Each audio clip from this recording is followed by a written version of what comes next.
Notícia urgente sobre o Flamengo. Bruno Henrique está liberado para jogar. Decisão em segunda instância.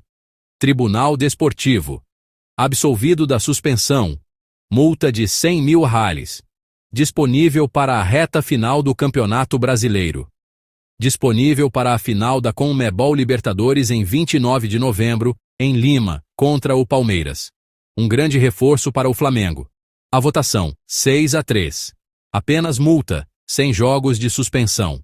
Decisão final em 13 de novembro de 2025. Sem recurso. Relembrando o caso.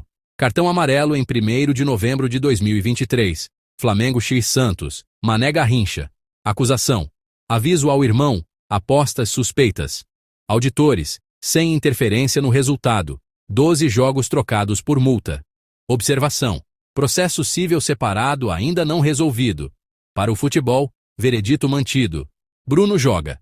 O que vem por aí para o Flamengo? Velocidade, experiência, energia de jogo grande na ponta, afiação da pontaria, transições rápidas, disciplina nas bolas paradas, controlar cartões, margens apertadas, pressão alta, arrancada nas costas da zaga, cabeçada no segundo pau. Torcedores, anotem na agenda, 29 de novembro. Flamengo com força total. Bruno liberado. Multa de 100 mil paga. Olhos no troféu. Bruno Henrique, do Flamengo, é apenas multado pelo STJD e está liberado para jogar. O atacante Bruno Henrique foi julgado nesta quinta-feira, no STJD. O tribunal decidiu que o atacante terá de pagar multa, mas está liberado para jogar. O julgamento começou pouco depois das 15 horas, de Brasília, e durou pouco mais de 2 horas. Foram 6 votos para que BH fosse apenas multado, e outros 3 votos para que o atacante fosse punido. Bruno Henrique foi multado em 100 mil reais, que é a multa máxima prevista pelo Código. A decisão não cabe recurso e o caso do atacante do Flamengo está encerrado no STJD. Acredito que a análise em relação ao fato, ao que de fato ocorreu, foi fundamental para, inclusive, diferenciar esse caso, recente agora do Bruno, com o caso da Operação Penalidade Máxima. Ficou evidente com a análise profunda do caso, que o que aconteceu aqui foi algo completamente distinto. Portanto, não caberia a aplicação do artigo 243, nem 243-A, que tem uma previsão específica e que não se adequa ao fato ocorrido com o Bruno Henrique. Acho que a análise profunda do fato foi o que acabou resultando na aplicação do artigo 191 e rechaçando qualquer possibilidade de suspensão do atleta, comentou Michel Assef Filho após o julgamento. O jogador não esteve presente no tribunal e acompanhou a sessão de maneira virtual. Estiveram presentes pelo lado do jogador o advogado do Flamengo, Michel Assef Filho, Alan Flávio, advogado dele, e Flávio Vilema, vice-presidente geral e jurídico do clube, além do empresário Denis Ricardo. A sessão no STJD foi retomada depois do pedido de vista do processo na última segunda-feira. O auditor Marco Aurélio Choi interrompeu a sessão depois de o relator Sérgio Furtado Filho votar pela absolvição no artigo 243-A, que prevê até 12 jogos de suspensão, e a punição no artigo 191 com multa de 100 mil reais e sem punição em jogos. Bruno Henrique foi denunciado por forçar um cartão amarelo e beneficiar apostadores em 2023, em um jogo contra o Santos, no Mané Garrincha, pelo Brasileirão. No julgamento em setembro, o STJD o condenou a 12 jogos de suspensão.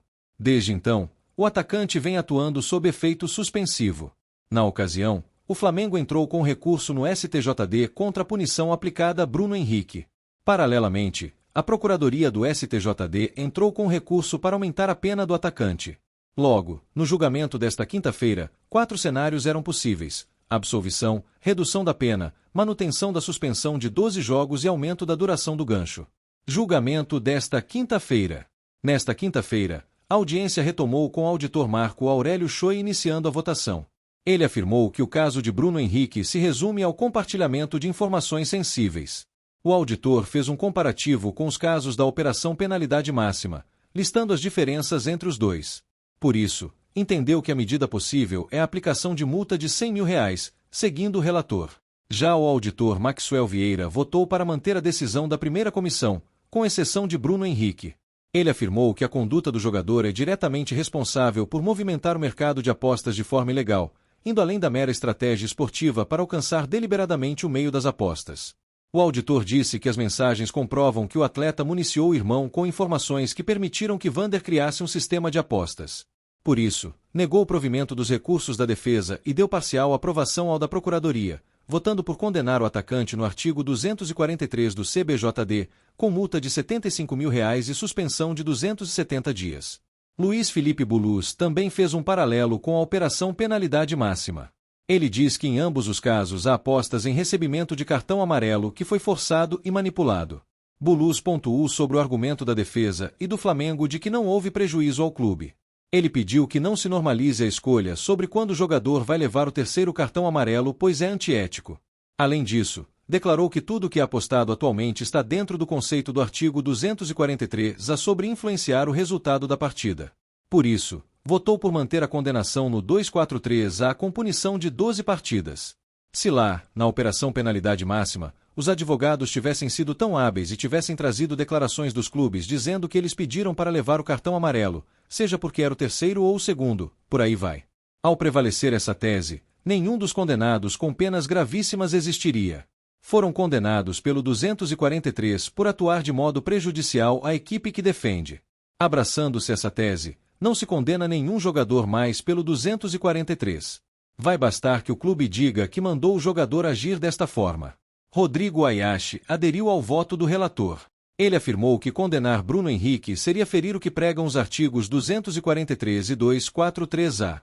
Diferentemente do artigo 191, sobre deixar de cumprir o regulamento específico da competição.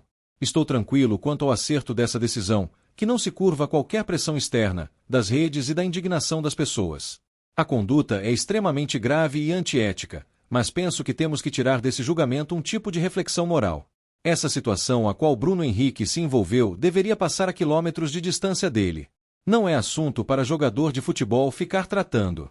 Antonieta da Silva também acompanhou integralmente o voto do relator e não se estendeu. A auditora Mariana Barreiras afirmou que houve aliciamento, ainda que Bruno Henrique não tenha sido um aliciador direto, mas topou fazer parte de um grupo para algo ilícito. Destacou também que houve recebimento de valores, não por ele, mas pelo irmão. Ela votou junto com Maxwell Vieira. Há similitudes com os casos precedentes da Operação Penalidade Máxima.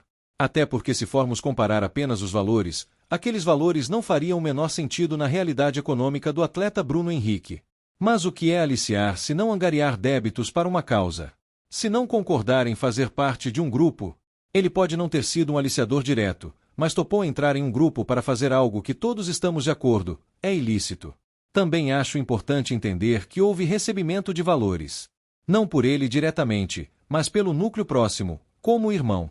Há no diálogo o tempo inteiro pedidos de dinheiro feitos pelo irmão ao Bruno Henrique.